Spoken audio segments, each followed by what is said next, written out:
Congress chief Mallikarjun Kharge మీదన serious questions వేసుకొచ్చారు యోగి ఆదిత్యనాథ్. మల్లికార్జున్ ఖర్గే తల్లి సోదరి నిజాం హయాంలో రజాకార దాడిలో చనిపోయారు, అయినా ముస్లింలు ఓట్లు పోతాయనే భయంతో ఆయన మౌనంగా ఉంటున్నారు అంటూ తీవ్రస్థాయిలో ఆరోపించారు. ఖర్గే సొంతూరు వరవట్టిని రజాకారులు భస్మీపట్లం చేశారు, అయినా రాజకీయ ప్రయోజనాల కోసం తన బాధాకరమైన వ్యక్తిగత జ్ఞాపకాలను ఖర్గే అణచివేసుకుంటున్నారని ఆరోపించారు.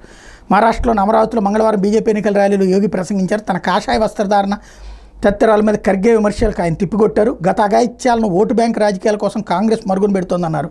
1946లో ముస్లిం లీగ్తో సయోధ్య కుదుర్చుకున్న కాంగ్రెస్ దేశ విభజనకు హిందువుల ఊచకోతకు కారణమైందన్నారు. స్వతంత్ర ఉద్యమాన్ని గమనించి నిజాం ఇక మీద స్వతంత్రంగా ఉండడం వీలు కాదని గ్రహించే హిందువుల మీద దారుణాలకు తెగించాడు. నైజాం ప్రాంత హిందువులను మహారాష్ట్రకు వచ్చి ప్రాణాలు కాపాడుకోవాల్సిందిగా అంబేద్కర్ సూచించారని చెప్పారు.